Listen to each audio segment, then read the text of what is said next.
오늘은 리커전 파마슈티컬스의 2025년 4분기 실적을 정리해드리겠습니다. 작년 11월에 3분기 실적 발표 영상을 업로드할 때 주가가 5달러였는데 그때보다 주가가 더 하락해 2026년 2월 27일 기준 3.7달러에서 거래되고 있습니다. 4분기 실적을 살펴본 뒤 최근 주가 흐름에 대한 개인적인 생각을 말씀드리겠습니다. 4분기 매출은 3,554만 달러를 기록해 시장 예상치인 2,451만 달러를 45% 상회했습니다. 4분기 EPS도 마이너스 0.21달러를 기록해 시장 예상치인 마이너스 0.3달러를 상회했습니다. 리커전 OS 플랫폼에 대해 간단하게 설명드리겠습니다. 리커전 OS는 크게 세 가지 프로세스로 구성됩니다. 첫 번째, 50페타바이트 이상의 생물학적 데이터로부터 질병의 새로운 타겟을 발굴합니다. 두 번째, 발굴된 타겟에 최적화된 화합물을 정밀하고 효율적으로 설계합니다. 마지막으로 세 번째, 설계된 약물을 실제 임상에 적용해 성공 가능성을 높입니다. 이제 많은 분들이 궁금해하실 만한 신약 파이프라인에 대해 설명드리겠습니다. 크게 7가지 신약이 현재 개발되고 있습니다. 먼저 REC-488은 가족성 선종성 용종증이라는 질병을 타겟합니다. 현재 임상 1 이상이 진행 중이고 최근 긍정적인 치료 효과가 확인되었습니다. 2026년 상반기에 등록 임상 설계를 조율하기 위해 FDA와 협의를 시작할 예정입니다. 또 환자 연령군을 18세 이상으로 확대한 뒤 그에 대한 추가적인 임상 데이터가 2027년 상반기에 발표될 예정입니다. REC-1245는 고형암 및 림프종을 타겟합니다. 현재 임상 1상 단일 요법 증량 시험이 진행 중이고 2026년 상반기에 초기 안전성 및 약동학 데이터 발표가 예정되어 있습니다. REC-617은 진행성 고형암을 타겟합니다.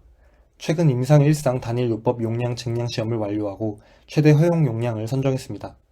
2027년 상반기에 백금 저항성 난소암 환자를 대상으로 한 임상 1상 병용 요법의 안전성 및 약동학 데이터가 발표될 예정입니다. REC-102는 저인산 효소증을 타겟합니다. 현재 임상시험 계획을 준비 중이고 2026년 하반기에 임상 1상 진입 여부를 결정할 예정입니다. REC-3565는 B세포 악성 종양을 타겟합니다. 현재 임상 1상 단일 요법 용량 증량이 진행 중이고 2027년 상반기에 초기 안전성 및 약동학 데이터가 발표될 예정입니다. REC-4539는 고형암 및 혈액암을 타겟합니다. 현재 임상 1상 용량 증량 시작 단계에 있으며 2027년 하반기에 초기 데이터가 발표될 예정입니다. 마지막으로 REC-7735는 H1047 리셉터 돌연변이 고형암을 타겟합니다. 현재 임상시험 계획을 준비 중이고 2026년 하반기에 임상 1상 진입 여부를 결정할 예정입니다. 올해 어떤 이벤트를 주목해야지?가 궁금하신 분들은 이 표 하나만 캡처해 놓으세요. 각 약물의 적응증과 진행 상황, 그리고 기대 이벤트가 다 정리되어 있습니다. 한편 다른 빅파마들과의 파트너십은 리커전의 주요 매출원입니다. 2025년 4분기에 리커전은 마이크로글리아 유전체 지도를 제작한 대가로 로슈앤 제넨텍으로부터 3천만 달러 마일스톤을 지급받았습니다. 그리고 2026년 1분기에 암 연구와 관련해 사노피로부터 400만 달러 마일스톤을 지급받았습니다. 이로써 총 5개의 리드 패키지가 사노피에 의해 채택되어 현재 약물 후보로서 개발 중입니다. 향후 12에서 18개월 내에 그와 관련된 추가 마일스톤 달성이 기대됩니다. 통틀어서 향후 3억 달러 이상의 잠재적 마일스톤이 남아있고 각 소분자 프로그램당 매출에 따른 로열티를 기대할 수도 있습니다. 이제 2025년 연간 손익계산서를 보겠습니다. 총 매출은 7,500만 달러를 기록해 전년 동기 대비 27% 증가했습니다. 영업비용은 전년 동기 대비 34% 증가해 7.2억 달러를 기록했는데 그중 연구개발비가 전년 동기 대비 51% 증가한 4.8억 달러를 기록했습니다. 플랫폼을 확장하고 템버스 AI로부터 데이터를 구매한 것이 주된 원인입니다. 영업 손실은 6.5억 달러를 기록해 전년 동기 대비 적자폭이 35% 확대되었고 당기 순 손실 역시 6.4억 달러를 기록해 전년 동기 대비 적자폭이 39% 확대되었습니다. 그러나 발행 주식 수가 2024년 2.7억 주에서 2025년 4.5억 주로 크게 늘어나면서 EPS는 마이너스 1.44달러를 기록했고 전년 동기 대비 소폭 개선되었습니다. 이제 재무상태표를 보겠습니다. 총 자산은 14.7억 달러이고 그중 유동자산은 8.1억 달러입니다. 총 부채는 3.4억 달러이고 그중 유동부채는 1.5억 달러입니다. 총 자본은 11.3억 달러입니다.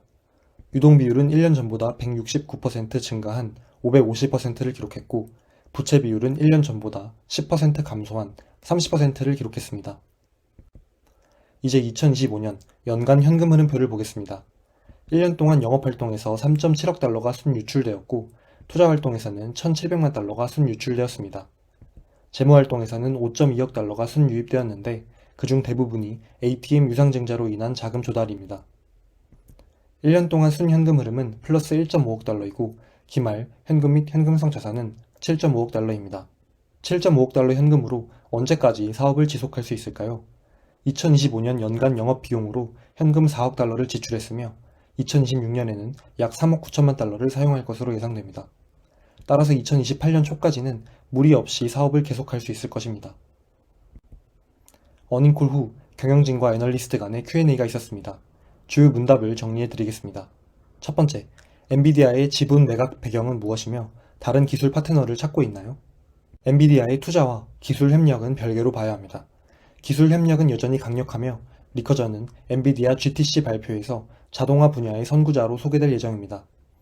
엔비디아의 지분 매각은 2025년 13F 공시를 보면 알 수 있듯이 리커전뿐만 아니라 그들의 포트폴리오를 더 큰 규모의 슈퍼컴퓨팅 및 데이터 센터 전략으로 전환하는 과정에서 발생한 결정입니다. 기술적으로는 구글 및 엔비디아와 전략적인 관계를 계속 유지하고 있습니다.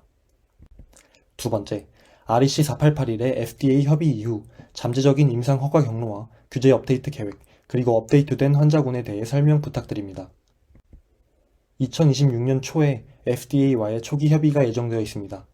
이 회의에서 임상 설계, 대상 환자군, 평가 지표 등을 논의할 계획이며 당사는 강력한 용종 감소 및 지속성 데이터뿐만 아니라 자연사 데이터도 보유하고 있습니다.